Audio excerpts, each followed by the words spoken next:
Assalamualaikum warahmatullahi wabarakatuh. Waalaikumsalam warahmatullahi wabarakatuh. Yang saya hormati Bu Dwi Retnanto selaku Kepala Sekolah SD Dwaranjaya, dan yang saya hormati Bapak Ibu Guru SD Dwaranjaya. Alhamdulillah pada kesempatan hari ini kita masih diberikan kesehatan sehingga kita bisa berkumpul bersama di SD Negeri Dwaranjaya. Bapak Ibu yang saya hormati, terima kasih yang saya sampaikan kepada kalian semua karena pada pagi hari ini kita bisa berkumpul untuk melaksanakan tugas saya dalam PKG PJOK, yaitu untuk merancang atau menyusun rencana tindak lanjut dengan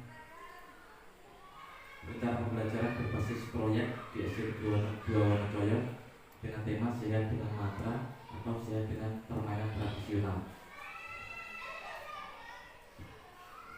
yang mana latar belakangnya adalah dalam era digital ini permainan tradisional semakin terpinggirkan. Padahal permainan tradisional mengandung nilai-nilai luhur, melatih keterampilan motorik dan mempererat hubungan sosial. Program ini bertujuan untuk menghidupkan kembali permainan tradisional sebagai bagian integral dari pembelajaran PJOK, sekaligus memupuk rasa cinta terhadap budaya bangsa. Mungkin kita dulu permainannya berbeda dengan anak-anak sekarang.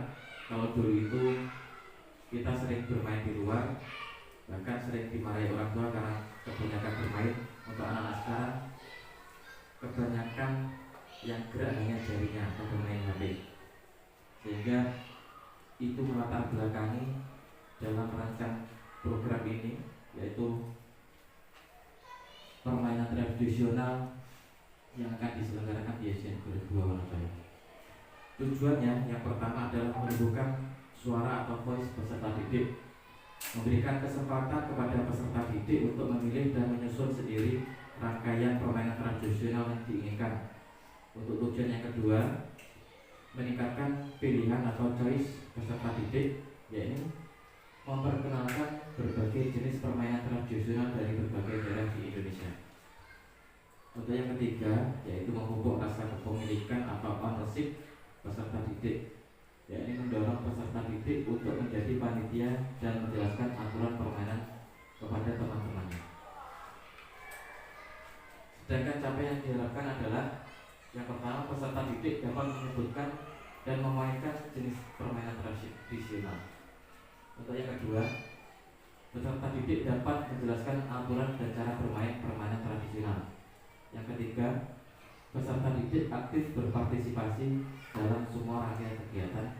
Untuk yang keempat, terjalin keakraban dan kerjasama antara peserta didik.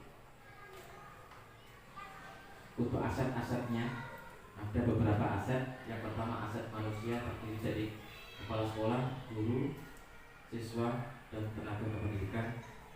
Aset yang kedua adalah aset fisik. Kita punya halaman sekolah yang luas dan juga alat-alat olahraga. Untuk aset finansial itu anggaran sekolah atau anggaran BOS. Aset politik, dukungan dari kepala sekolah atau kebijakan-kebijakan kepala sekolah. Sedangkan aset sosial yaitu jaringan sekolah, komunitas belajar, dan juga media sosial yang dipunyai oleh sekolah kita. Untuk struktur program dan mitra, struktur program terdiri dari peserta itu adalah kelas 5 dan 6. Untuk guru PJOK selaku fasilitator dan pembimbing. Sedangkan mitra dalam Kobel yaitu guru kelas, membantu menyiapkan alat-alat dan juga perlengkapan. Evaluasi, tujuan dari evaluasi sendiri yaitu mengukur keberhasilan program dalam mencapai tujuan yang telah ditetapkan, dan juga mengidentifikasi kekuatan dan kelemahan program, mendapatkan masukan untuk perbaikan program di masa yang mendatang. Sedangkan aspek-aspek evaluasi, yang pertama, peserta didik, apakah peserta didik dapat menjelaskan permainan tradisional, yang mana nanti adalah permainan kubah sodor. Kemudian apakah peserta didik menunjukkan minat dan antusias terhadap permainan tradisional kubah sodor. Apakah peserta didik dapat melakukan gerakan-gerakan yang diperlukan dalam permainan tradisional kubah sodor. Untuk evaluasi yang kedua, yaitu guru PJOK, apakah guru PJOK berhasil menciptakan suasana belajar yang menyenangkan dan juga kondusif. Apakah guru PJOK mampu menyampaikan materi dengan jelas dan menarik. Sedangkan evaluasi dari programnya sendiri, apakah tema permainan tradisional relevan dengan tujuan pembelajaran PJOK? Apakah program berhasil mencapai tujuan yang telah ditetapkan? Dan juga apakah program dapat dilaksanakan dengan sumber daya yang ada?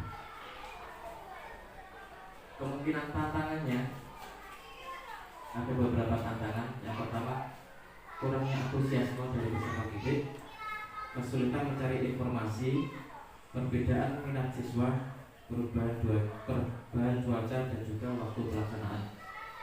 Solusinya, yang pertama, sosialisasi yang menarik atau dikaitkan dengan kehidupan sehari-hari, membuat kompetisi kecil, memanfaatkan sumber daya sekolah, perpustakaan, jaringan internet dan juga alat-alat komunikasi yang ada.